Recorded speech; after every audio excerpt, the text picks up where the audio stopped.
Welcome back. We see this little thing here. Don't know if you can see it.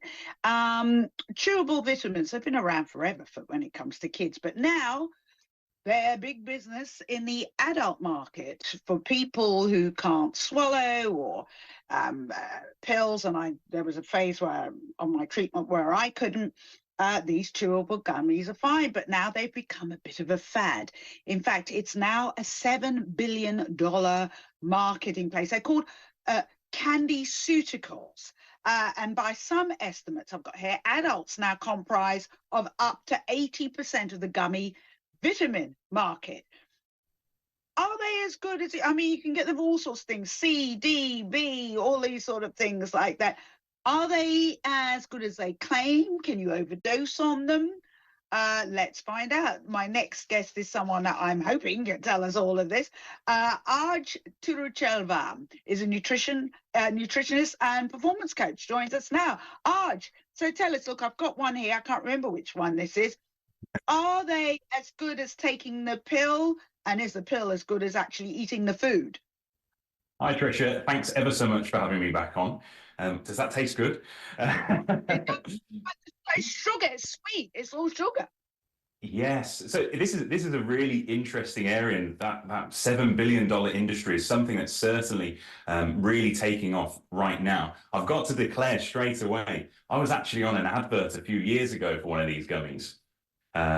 Yes, that's right. Maybe the one you've just tried. There are some real positives actually to the gummies, and it all stems from that market kind of appealing to children and youth, and it's just moved forwards. And the overall answer is if you are deficient in vitamins, in minerals, this is a good option to go down. But you've led some of the points that we need to be careful about already in terms of sugar and the amount of vitamin that's in there. Definitely, that is something that we need to be aware of. But can all vitamins, because I understand that some vitamins like C, B, and D may not be as readily absorbed in a gummy form, and their quality could degrade in the process. Probiotics are unsuitable for gummies because apart from one, they need a stable environment. It's okay for individual nutrients in limited combinations because, of course, people are going to think, they're sweets, blah, blah, blah, blah, blah, blah, blah. And I'm thinking you're more likely to overdose on them. So there are some issues with them. Yes, I think it's always first and foremost to say this is a supplement. It is there to supplement your diet, and that is the exact same for any type of multivitamin, etc. When you look at overdosing as such on these vitamins, the majority of our vitamins are what we call water soluble, so that they aren't things that we need to be concerned of because they don't store within your body. Vitamins A, D, E, and K, they can be stored in your body, and that's what we need to be particularly aware of. And the limitation really that lies within these gummies is that because the shelf life is quite short on these products because of the way they're manufactured, you've said so yourself, you've done your research there, Trisha, with stable environments, is that basically manufacturers look to increase the amount of those vitamins within the product to increase its shelf life, and that is the limitation that we must be aware of. Obviously, the smaller size human you are, the more important that becomes. There are a couple of more recent studies. There was one by a guy called Wagner and his team in 2019, and another by a gentleman called Evans in 2019, who basically demonstrated that the bioavailability, which again you've alluded to there, Trisha, taking my words out of my mouth, that's the area which we've been most concerned about. And on these two quite large studies, they demonstrated the bioavailability, the amount we can absorb, has been either actually better than a normal tablet that you see in a shop, or almost the same. When we say almost the same, that there might be percentage differences, but when you're talking about micrograms, the absolute values are very, very, very minute. So you don't need to be too concerned about perhaps not absorbing as much of it as possible. The negatives more lie around the fact they sometimes overfill the gummy, or perhaps what you said right at the start, the sugar content can actually be quite high on some of the gummies available on the market right now. Yeah, they do taste like sweets. Surely the best place to get your vitamins in an ideal world is from food. Yes, yes, absolutely. Every single time we're looking at that plate in front of us, there should be a lovely rainbow of colors on there. There should be your protein source, whether that's dairy, meat, or you've got a vegan source. There should be your carbohydrate. But then, yes, a third, two-thirds of that plate, green, reds, oranges, that's where you want to get your vitamins from. Oh, and I've just thought of something else because you said about vegan sauces as well. I'm vegetarian. I'm not vegan, I'm vegetarian, and I don't have anything with animal products in. So if people are interested in those gummies, as I know, you've got to really pick out and find the vegan gummies because most of them have gelatin in them. Yeah. That's absolutely true. Yes, the formation of these products is a little bit of a marvel in itself. And there was a company which were 3D printing these actual gummies. I would be yes, that was the company that I basically featured in the advert for. Go and find that on YouTube if you can. But I think that when you look down the lines of accounting for dietary requirements, things get very, very difficult when you start toying with a gummy as opposed to a vitamin in its normal tablet form. And realistically, are you taking your tablet for health? Are you taking it for an enjoyment process? I'm taking my vitamins, once in the morning, and I'm having it with a big gulp of water, and it's done and dusted. Yeah, yeah, no, I mean, mine are prescribed. I have to take them, but and let's talk about when we talk about the industry, it is an industry, isn't it? It is a big sell. It's very hard not to decide that you need absolutely everything.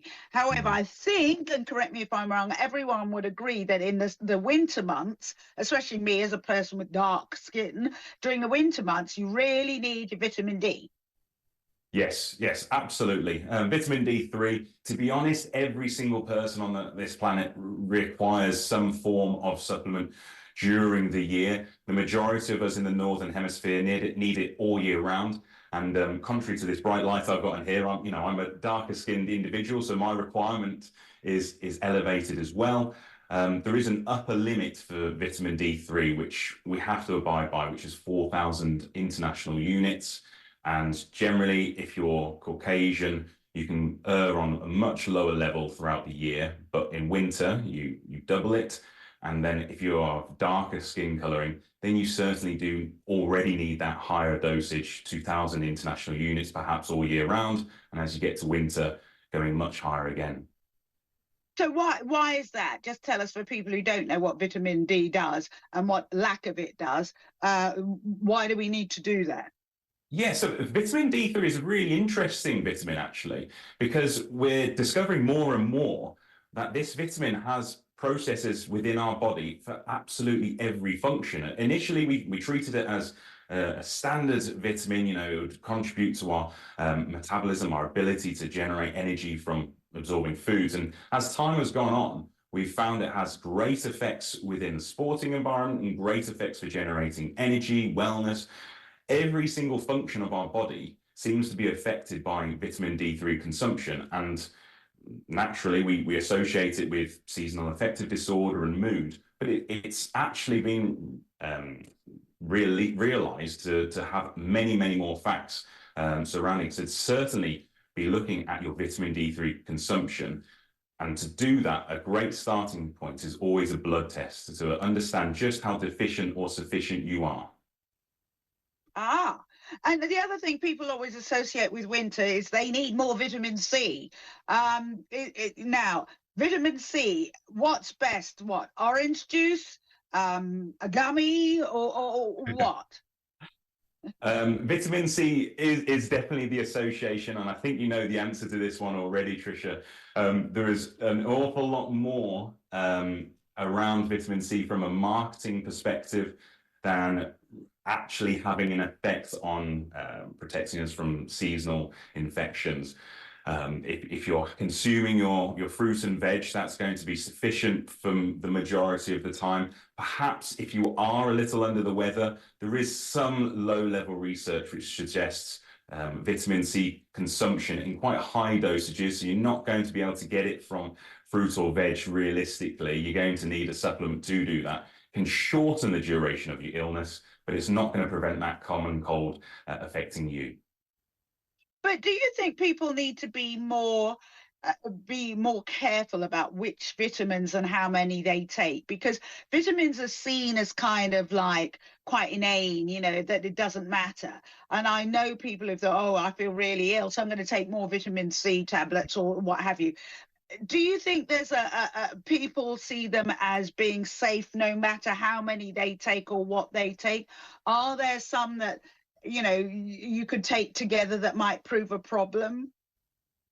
Yeah, I think there are two issues there realistically. There are contraindications between vitamins and minerals that we consume and making sure that the ratio between them is appropriate. And certainly for certain individuals who perhaps have a calcium deficiency, taking a multivitamin that isn't necessarily balanced would have like maybe not drastic issues for their health, but it won't necessarily be perfect or ideal.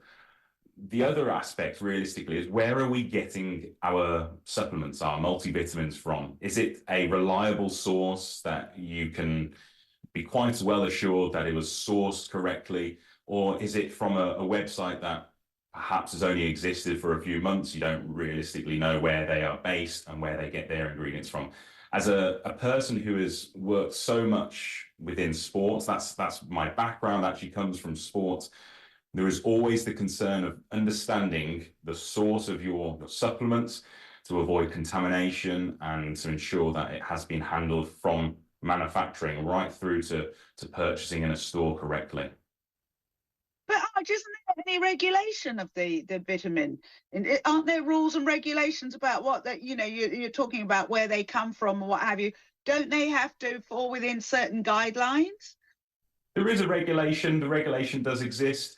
I think the ability to manufacture, and for so many individuals to be able to manufacture and source these products now, as opposed to perhaps 20 to 30 years ago, has made it much harder to regulate though. So if you think that you or I could effectively start a supplement company quite, I'm not going to say easily, but we could go about it and it would take quite some time for us to go through the checks. I mean, many years ago, I actually worked within the supplement industry and things were different then. I wouldn't be able to say what it's like now, but there is definitely the scope for things historically not to be as closely checked as you would hope for. And that's generally not on the European side of things. It tends to be over in the States. The European Food Standards Agency were pretty good at this. And just to finish up, though, and we've said that, you know, fresh fruit and vegetables and everything else are the best way to get it. There is the cost, isn't there? There is the cost. They're not cheap, these gummies. Yeah, really expensive. I mean, I understand that the needs that those costs come from, and there is obviously a market for them. I would go down my own supermarket and buy my, well, this is what I do. I go down my own supermarket and I buy my multivitamins there. It does the same thing. So for the price and the convenience, it's not a problem for me. Yeah. Think carefully before you buy them. Thank you so much for joining us. So much for having me, Trisha. You're so welcome. I've got back to me gummies. That's Arj Thiruchelvam, who's a nutritionist and performance coach. So we're talking about gummies there.